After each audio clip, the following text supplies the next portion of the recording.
How to create an account on Fiverr. Hey everyone, welcome back to the channel. If you are new here, don't forget to hit the subscribe button and turn on the notification bell to not miss any updates. So let's dive right in.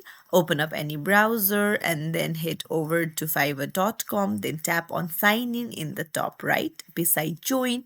And then you can continue with Google or with your email or username or even your Apple ID or Facebook. So just tap on it,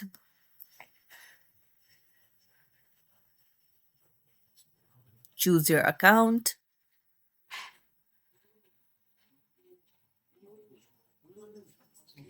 and that's it. Your account has been created.